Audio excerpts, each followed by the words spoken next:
Pois bem, meus amigos, prazer inenarrável estar ao lado de vocês mais uma vez para estudarmos o nosso querido, amado, desejado, venerado e contemplado direito penal. Desta vez, especificamente para a sua aprovação no concurso de escrevente do Tribunal de Justiça do Estado de São Paulo, interior e litoral.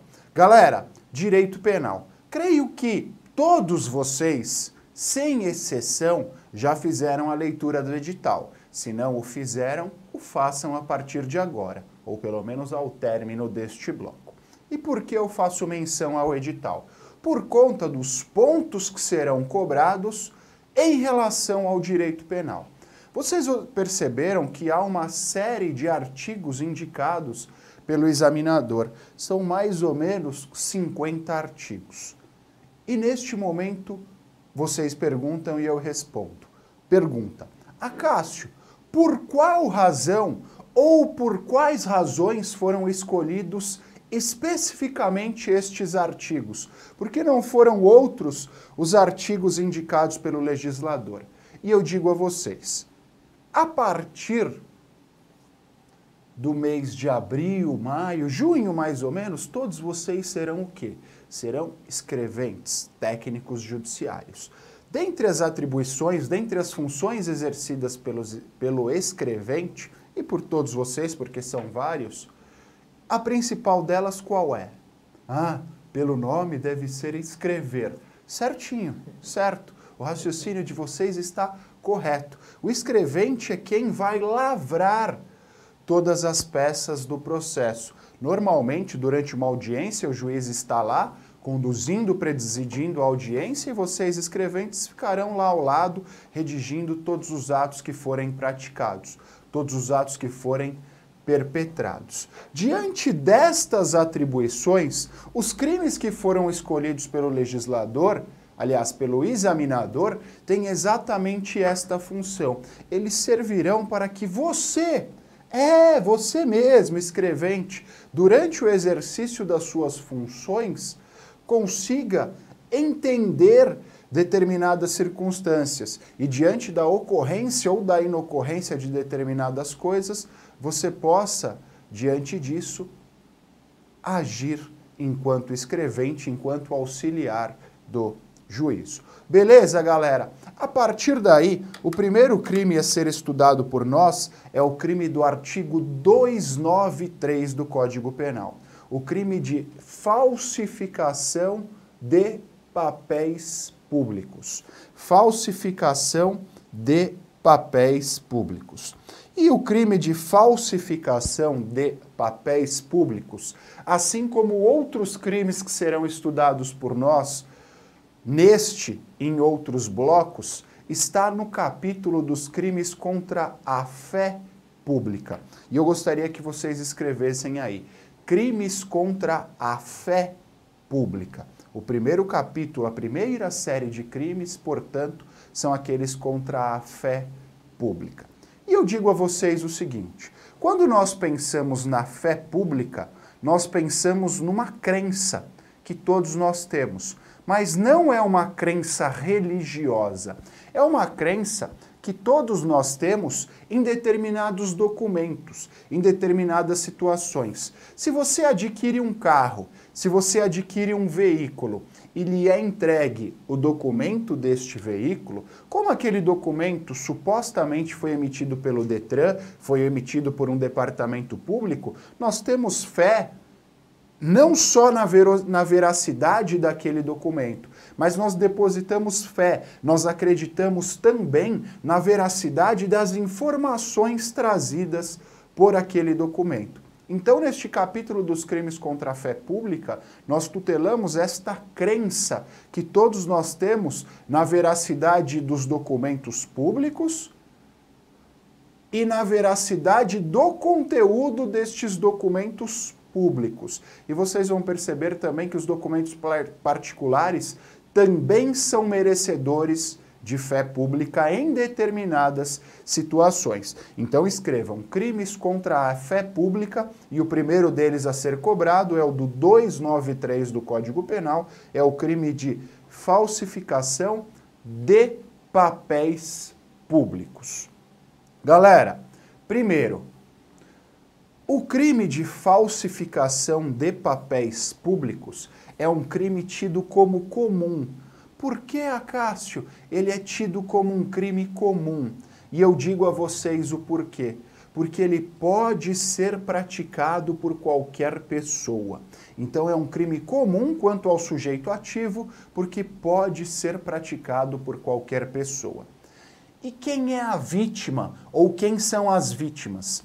Eu digo a vocês que ele também é um crime comum quanto à vítima, porque qualquer pessoa pode ser vítima deste crime. Mas especificamente, em virtude do bem jurídico penal tutelado ser a fé pública, em virtude do fato do bem jurídico penal tutelado ser a fé pública, a vítima aqui será toda a coletividade. Todas as vezes em que há falsificação de um documento público ou de um documento particular, via de regra, as vítimas ou a vítima é a coletividade.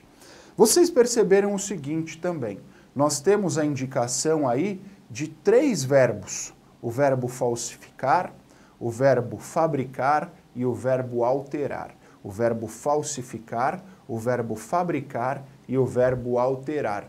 Significa, Cássio, que nós temos 3 verbos núcleos do tipo? Não! Significa que nós temos um resultado e 2 verbos núcleos do tipo. O resultado aí, meus amigos, é a falsificação. Então, eu, através da fabricação ou da alteração, chegarei a um documento falsificado.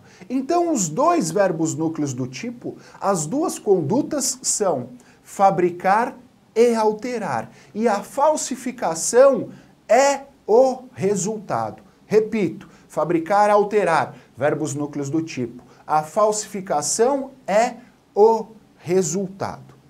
Em relação à fabricação e alteração, existem diferenças entre os 2 verbos? E eu respondo a vocês afirmativamente. Quando eu penso na fabricação, eu penso que eu estou partindo do zero.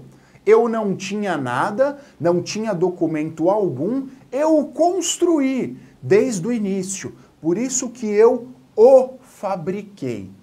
Em relação à alteração, eu já tinha o documento e eu, como o próprio nome nos diz, alterei um ou alguns dos seus elementos. Então, na fabricação, eu pego uma folha em branco e construo, fabrico, a partir dela, um documento falsificado. Na alteração, eu já tenho um documento, eu farei a inserção de dados falsos ou mexerei em alguns dos elementos deste documento.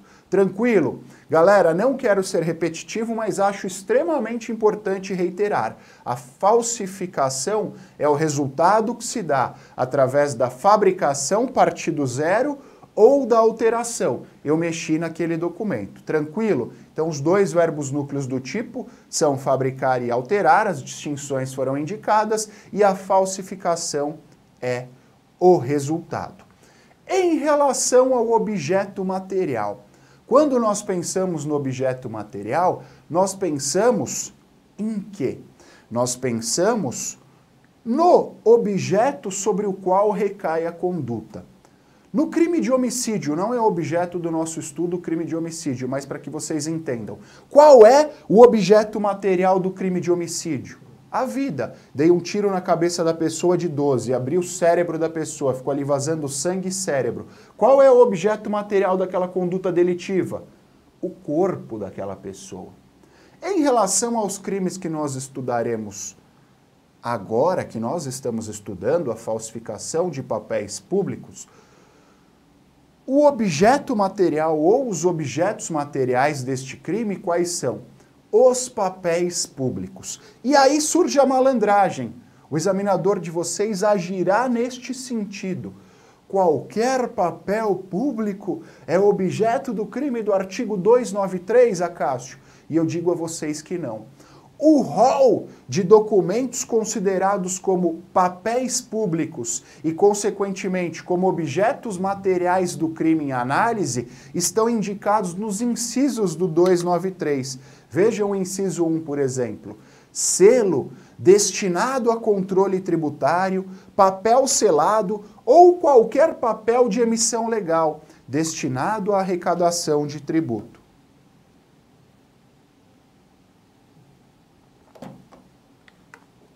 Inciso 2. Papel de crédito público que não seja moeda de curso legal. E aqui eu quero que vocês prestem atenção no seguinte. O 293 nos diz que qualquer papel de crédito público é objeto do crime de falsificação de papel público, desde que não seja a moeda de curso legal no Brasil ou no estrangeiro. Então, se eu falsificar uma nota de R$2, se eu falsificar uma nota de $1, se eu falsificar uma nota de 10 euros, o crime que eu vou cometer é o crime de falsificação de moeda do artigo 289 do Código Penal, que não é objeto do edital de vocês. Aqui só estarão sujeitos às sanções do artigo 293, inciso 2, aqueles papéis de crédito público que não sejam moedas.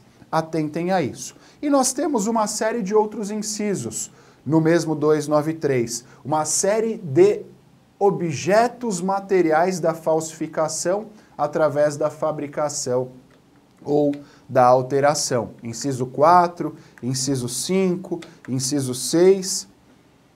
Então, galera, eu peço que vocês façam a leitura destes 6 incisos na casa de vocês e atentem a isso. Aposto com vocês, se for cobrado o 293, será cobrado o inciso 2 e o examinador jogará uma casca de banana diante daquilo que eu disse. Ele colocará a moeda de curso legal no Brasil ou no estrangeiro, quando na verdade o crime é o do 289.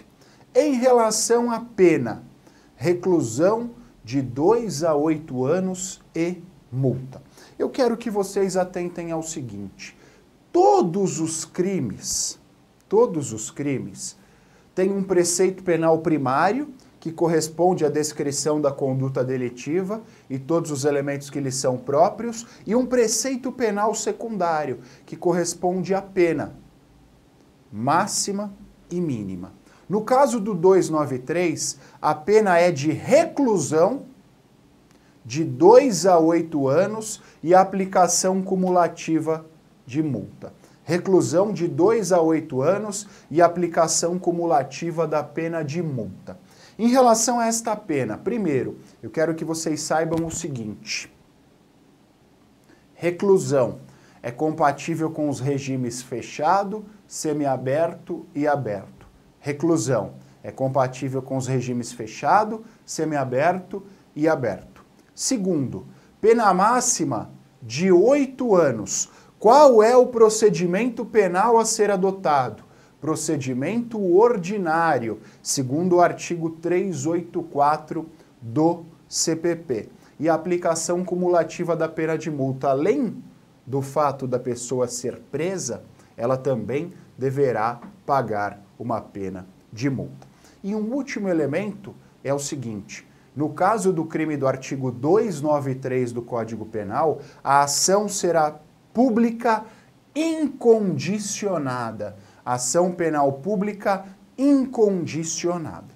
Tranquilo, galera? Então, falsificação através da fabricação ou da alteração. Este crime pode ser cometido por qualquer pessoa. A vítima, por ser o bem jurídico penal tutelado à fé pública, é a coletividade. Os objetos materiais estão indicados num rol exaustivo nos 6 incisos do artigo 293 e a pena é esta indicada. Quero só que vocês anotem o seguinte: o crime do 293 é um crime material. E por ser o crime do artigo 293 um crime material, ele é compatível com a tentativa. Então pode ser que o seu examinador pergunte: o crime do artigo 293 admite a forma tentada? E vocês responderão afirmativamente. Ele é compatível com a tentativa. Agora, se o examinador de vocês perguntar: o crime do artigo 293 admite a forma culposa? O que vocês vão responder? Não. Como o legislador não indicou a possibilidade dele ser punido a título de culpa, ele não é compatível com a forma culposa. Ele só admite a forma dolosa. Beleza, galera? Até aqui todos lépidos, serelepes e pimpões. Terminamos neste momento a análise do crime do artigo 293 caput. Temos o artigo 1º do artigo 293, que trata de condutas equiparadas. Por que, Acácio, são condutas equiparadas? Vejam o que diz o parágrafo 1º. Incorre na mesma pena quem? Significa que quem cometer o crime do 293 caput ou quem cometer o crime do 293 parágrafo 1º estará sujeito às mesmas sanções. Ou seja, nós estamos equiparando o parágrafo 1º ao caput. E há, nos incisos do parágrafo 1º, a indicação destas condutas equiparadas. Vejam, por exemplo, o inciso 1. Usa, guarda, possui ou detém qualquer dos papéis falsificados a que refere esse artigo. Lembram que eu disse a vocês que o crime do 293 é a falsificação de papéis públicos. E os incisos nos indicam quais são os papéis públicos a serem falsificados. Na conduta equiparada do parágrafo 1º, inciso 1, o que o legislador está criminalizando? O legislador está criminalizando quem usa estes papéis. Então o sujeito falsificou, vem lá outro sujeito e usa estes papéis. O sujeito que guarda estes papéis, o sujeito que possui estes papéis. Então há uma equiparação. No inciso 2, nós temos conduta equiparada, a conduta daquele que importa, exporta, adquire, vende, troca, cede, empresta, guarda, fornece ou restitui à circulação selo falsificado destinado a controle tributário. Vejam vocês que os objetos materiais são os mesmos.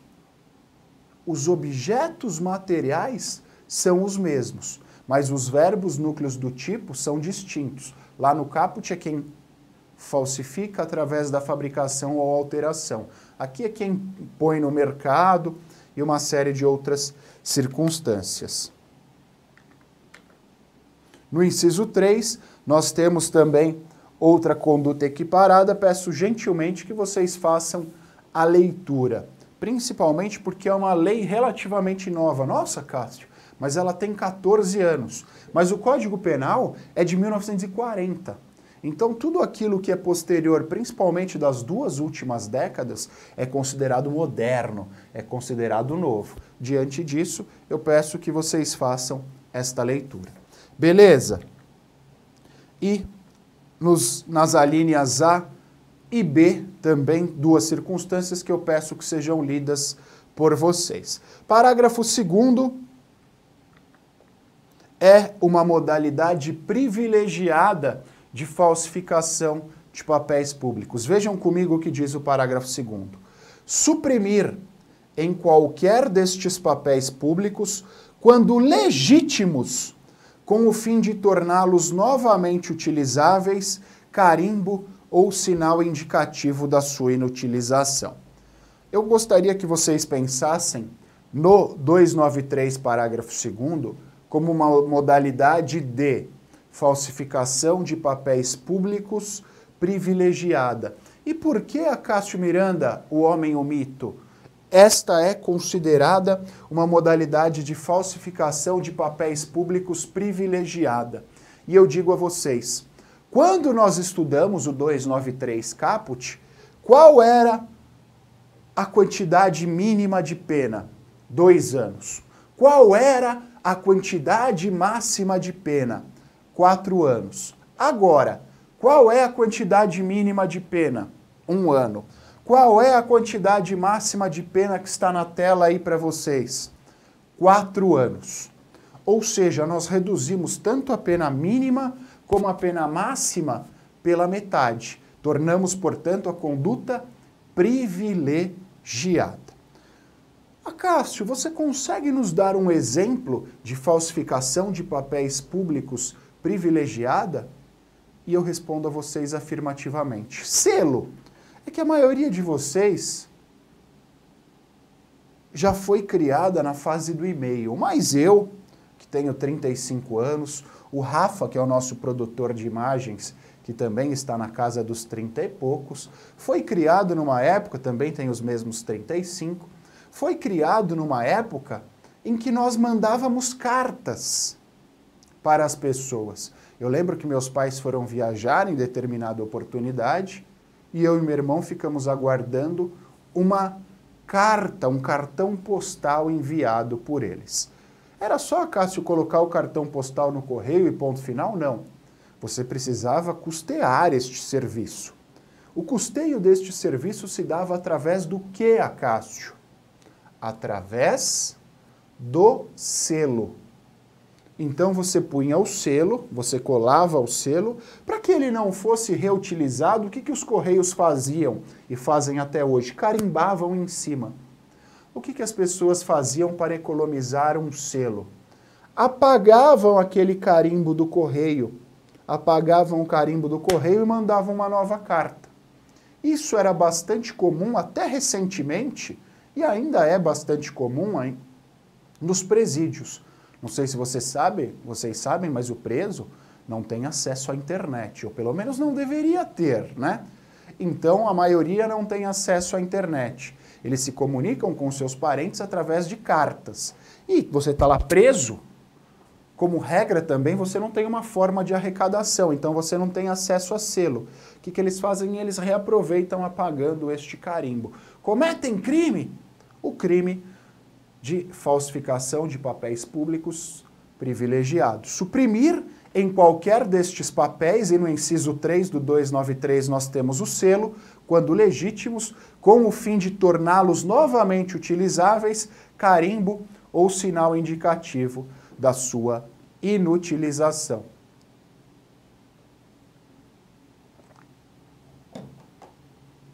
Quero só que vocês saibam que em relação ao parágrafo 2º, é cabível a suspensão condicional do processo. Em relação ao parágrafo 2º, é cabível a suspensão condicional do processo. No módulo de processo penal, isso é explicado a fundo para vocês. E o procedimento aqui é o procedimento sumário. E o procedimento aqui é o procedimento sumário. Tranquilo, galera? Tudo bem? O próximo crime é o do parágrafo 3º, que é a conduta equiparada. Incorre na mesma pena quem usa, depois de alterado, qualquer dos papéis a que se refere o parágrafo anterior. Ele faz menção ao parágrafo 2º, é o cara que usa este selo. E o parágrafo 4º nos diz o seguinte: quem usa ou restitui à circulação, embora recebido de boa fé, qualquer dos papéis falsificados ou alterados a que se referem este artigo e o seu parágrafo 2º, depois de conhecer a falsidade ou alteração, incorre na pena de detenção de 6 meses a 2 anos ou multa. E o parágrafo 5º equipara-se à atividade. O parágrafo 5º é uma norma penal explicativa. Está nos explicando o que são atividades comerciais para efeito de aplicação do crime do artigo 293.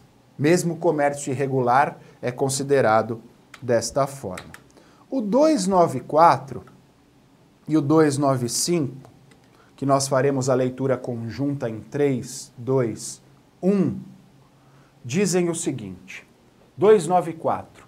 Fabricar, adquirir, fornecer, possuir ou guardar objeto especialmente destinado à falsificação de qualquer dos papéis referidos no artigo anterior. Reclusão de 1 a 3 anos e multa. Em relação ao 294, galera, eu quero que vocês filosofem com o tio de vocês sobre alguns aspectos. Primeiro deles, fabricar, adquirir, fornecer, possuir ou guardar objeto destinado à falsificação. No 294, que permanece aí na tela para que vocês façam a leitura comigo, o que se tutela ainda é a fé pública. Mas aqui nós não estamos responsabilizando quem falsifica. Aqui nós estamos responsabilizando quem? Quem tem estes petrechos para a falsificação. Quem tem estes petrechos para a falsificação. Em relação ao 294, eu quero que vocês também pensem sobre o seguinte: reclusão de 1 a 3 anos. Cabe suspensão condicional do processo e o procedimento é o sumário. E no 295 nós temos uma causa especial de aumento de pena quando o sujeito ativo é funcionário público. Lembram que eu disse a vocês que qualquer pessoa pode cometer o crime do artigo 293, que é um crime comum? Isso permanece sendo possível. Contudo, quando isso for perpetrado por um funcionário público, nós aumentaremos a pena deste funcionário público na terceira fase da dosimetria. Até aqui todos bem? Todos lépidos, serelepes e pimpões? Tenho plena convicção que todos vocês estão felizes. E por que todos vocês estão felizes? Porque nós estamos estudando direito penal. Poderia ser pior. Galera, 296. O 296 que nós estudaremos agora rapidamente fala da falsificação de selo ou sinal público. E eu já quero que vocês atentem que o selo ao qual o 296 faz menção não é o selo postal.